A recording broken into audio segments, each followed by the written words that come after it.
Well, what do you know? Hollywood has brought us 2 good movies in the month of January. Now let's bump that number up more in the next couple of years.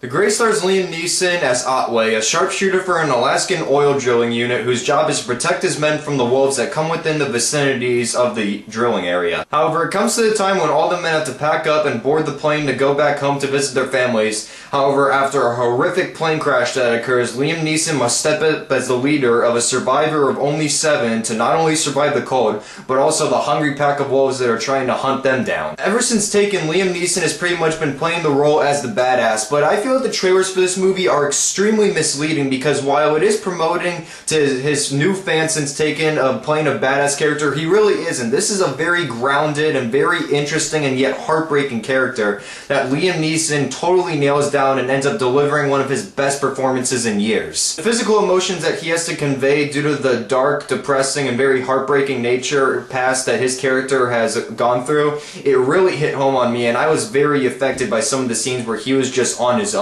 Even though Liam Neeson does a very great job in this film, he's backed up by a very great supporting cast led by Dermot, Mulroney, Frank Grillo, James Badgedale, Joe Anderson, but all of them, they actually get their own scenes to really shine on their own because of the very surprisingly well-written dialogue that director and co-writer Joe Carnahan along with Ian Jeffries write for their characters, and they all feel very fleshed out. Not a lot of them felt like typical caricatures because they had one thing in their personality that actually felt a lot more complex and smarter than the average thriller that we do get these days. This is the 4th mainstream movie to be directed by Joe Carnahan, and I have actually been a fan of the guy's work ever since Narc, which I think is one of the most criminally underrated cop dramas ever made. Smokin' Aces and the A-Team I also enjoy. He really has 2 leagues of films that he makes though, which include The Grey and Narc in one league, in which the details and nature are very raw, gritty, heartbreaking at times, and very brooding because you really don't know what's going to happen next and it just hits you by surprise at times. And then you have Smokin' Aces and the A-Team, which are very over-the-top action movies with a lot of elements of comedy in them,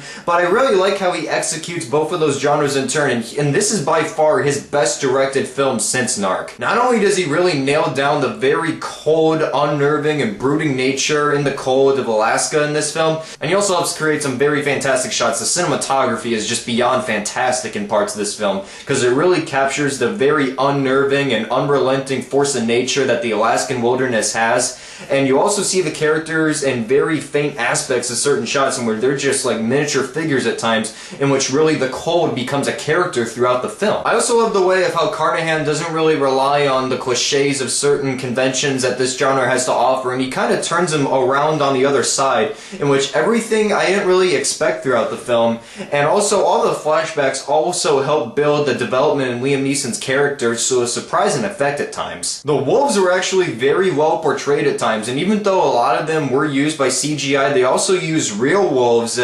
people in puppet wolves, and also people just putting on heads of a wolf, so they did all these elements to mesh together with the CGI, and I gotta give great credit to special makeup effects artists Greg Nicotero and Howard Berger, who are without a doubt the masters of that type of aspect when it comes to movies, as all the wolves are just so unrelenting. I mean, these are guys like Liam Neeson's characters in the past few years that you just simply do not want to mess around because they will tear your ass up at times. Overall, The Grey surprised the hell out of me. It was a very well made and very well acted thriller, which is definitely not the action film that you expect it to be from the trailer, but for a man vs. wild film, which Carnahan did a fantastic job at conveying those aspects as well, I really enjoyed it, and it's definitely my favorite movie of January for sure, and that's why I'm going to give The Grey 4 out of 5 stars. So I hope you enjoyed my review of The Grey, and I'll have a written review posted on my website within the next day or so. I'll put the annotation right here once that is up. So in the meantime, I'm Tower from CaliCritic Reviews, and I'll see you guys later.